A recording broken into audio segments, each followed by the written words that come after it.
Barbara Keith, finally get the chance to talk with you. I'm so happy. From the Stone Coyotes, it's just one of those bands you have to see and listen to. And once you do, you're hooked, line and sinker. Truly an amazing band. Thank you. Is this your first Green River Festival? No, it isn't. We played a couple of times, but it has been quite a few years. At least, I think it's even 10 years since we did it. And there was one of them that we played twice in the same day on different stages, but we haven't done it since then. So it's nice to be getting back to it. It's kind of ironic seeing that you're right there. Well, we can see the balloons and hear it from no.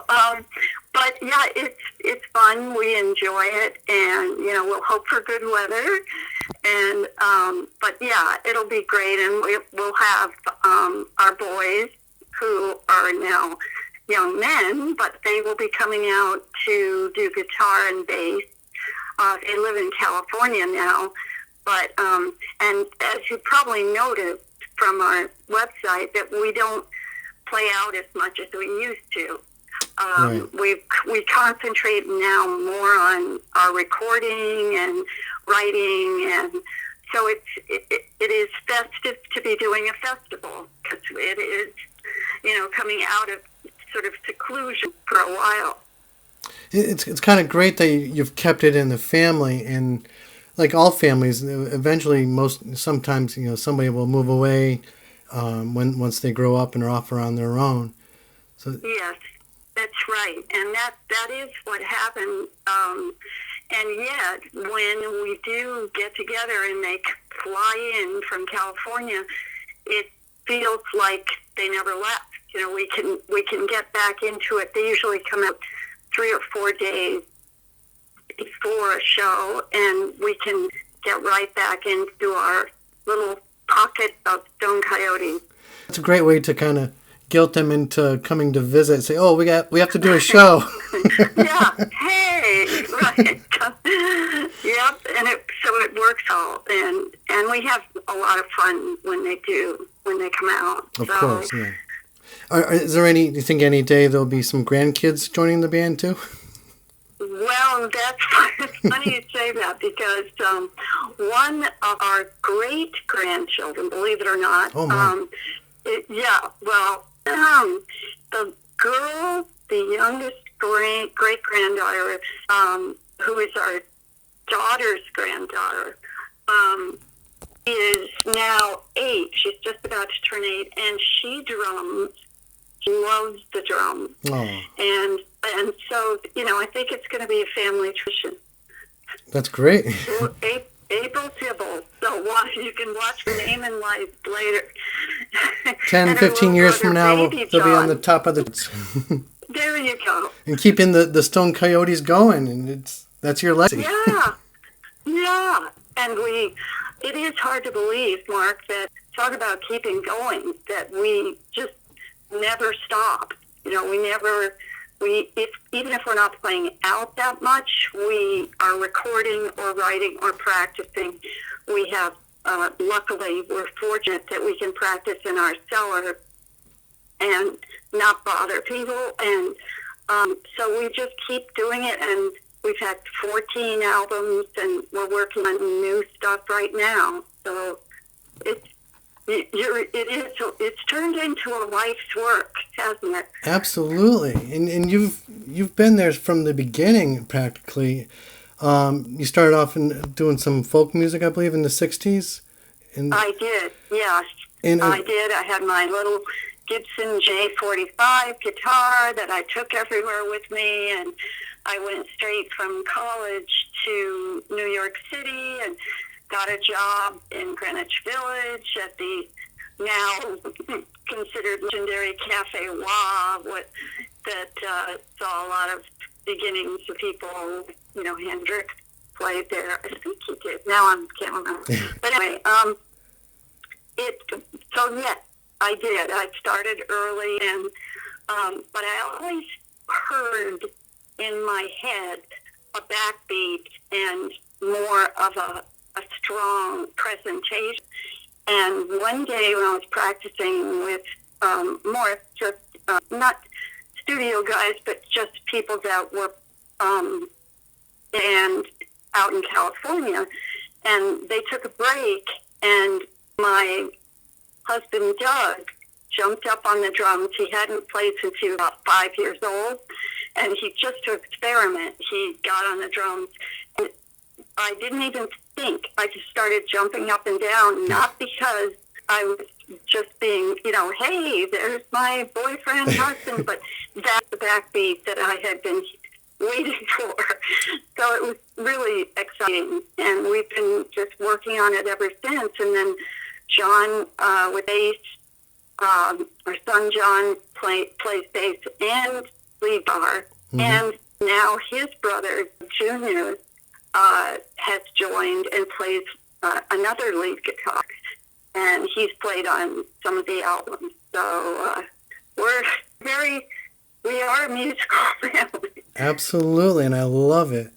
I was listening to some stuff on YouTube of your early stuff, like Detroit or Buffalo, and I was just amazed at how great that sounded. And I could picture you just being up there in the top of the charts like Joni Mitchell, Leslie Gore, and Joan Baez.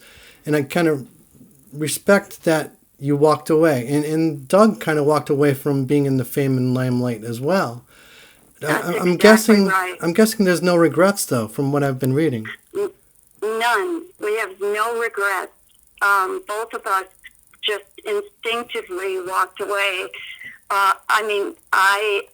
It's not that I'm not proud of and happy with some of my early work, and the same goes for him, that he wrote a lot of the early situation comedy TV shows that are now, the golden years of the Munsters and Bewitched and Andy Griffith, but both of us felt like we wanted to pursue our own path and do everything our own way. So we pretty much turned our backs on Hollywood and moved here, which is where I grew up, and we've just been doing it ever since. With all this, like, I noticed you said earlier that you don't tour as much and play out as much, and like going to Texas and playing. Yeah.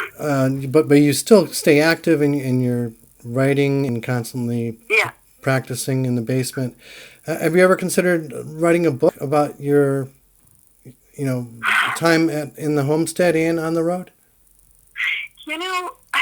Not really, although, it might be interesting. It's been such a long, interesting tale of different aspects of things that we've done that I'm not sure that it would be easy to pick up all the threads and put it together. So, not to be lazy, but I'm not sure that we will. It's a lot of work, but you never know. Maybe one of these days, maybe in our very golden years, we're not all the way there yet. So. Definitely not. You're still up on stage, moving around and shaking it like you're still young. Oh boy. Well, we'll hope that it's not 102 degrees, although I guess it's been pretty good the last few years. So it should be fun. Well, at least you're the headlining act on the Dean's Beans stage, and it'll be at nighttime, so hopefully it'll cool down. Yeah. That is nice. 9:15 we go on, which I think it's a very good time. Yeah. And maybe they'll be coincided with the balloons going up. Yes, who knows? That's right. Do they keep doing those after dark, or is it mostly the daytime? I can't remember. I don't think they take people up after dark, but I remember last year they were doing like kind of a light show by flashing all the flames on each of the balloons. Oh, okay. It was beautiful. Oh, I'll bet it was. Oh, good. Well, it should be fun. They've got tons of artists and 3 different stages, or maybe even 4. I'm not sure, but So it should be, quite a, I don't know how they figure out how to have sound from one stage to the next and so forth, but anyway, luckily I'm not in charge of all that. Yeah. All I have to do is walk up and turn on my amp. So I did notice that good. last year. There's no blending of music from stage to stage, and it's such a large area, and I think they've got them positioned just right so they don't bleed into each other. That's great. Good. Yeah, because we wouldn't want to, completely destroy whoever's next to us. You probably would. Well, you never know. But anyway, we're looking forward to it, and as I say, our songs are coming out, and we'll practice and get all the lyrics back in my head, and so that should work out. I'm going to give our listeners more of the story than what we're covering here in the interview, but I just lost it again. There it is. Take your time. Yeah. Good thing I can edit this.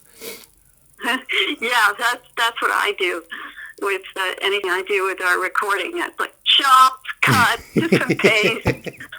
So I was going to mention, I'll talk more about how people have covered, famous people covered your songs that you wrote. Is there anybody that you would like to collaborate with, whether on stage or in the recording studio?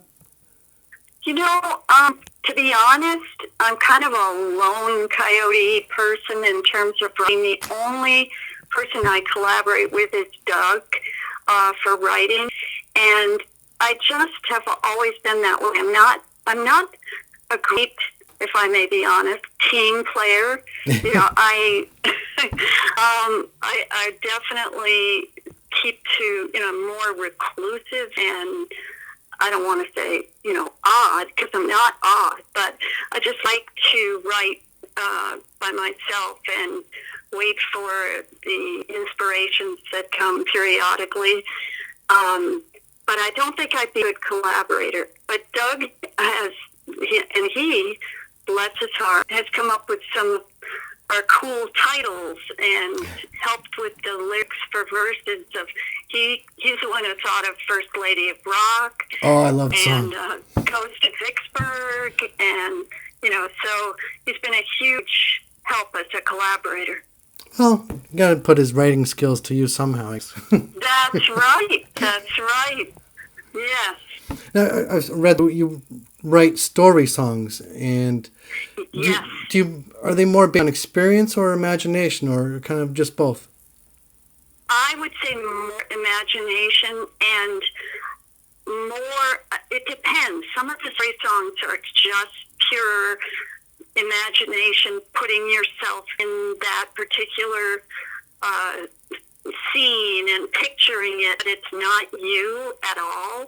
But then others, I'll take pieces of things from my own life or things we've done, and that will help. And if it's a purely personal song, that's a whole different type of song that is more emotional.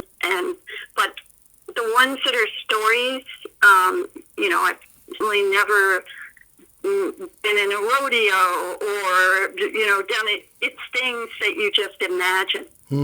You've got a great imagination. Is Odessa more one of your emotional songs? Which one, sorry, Mark? Odessa? Oh, now that's interesting, because that's Elmore Leonard, the author of that, put our songs in the book. Mm-hmm. The one, Be Cool. Sequel to Get Shorty and Be Cool. He asked for a song about Odessa, and that's one of the only things we've ever written that was kind of to order in a way, but he didn't give it, luckily, because it would have been too difficult, and we couldn't have done it, he didn't say, I want it to be like this or like this, or it came out of, he just said, I'd love to have something about Odessa. And in that case, I did use a little bit of my own experiences growing up and being a girl, learning guitar and having big dreams, and put that into a Texas kind of a feeling, which wasn't that hard, first of all, because we've been going to Texas a lot for quite a few years and love it.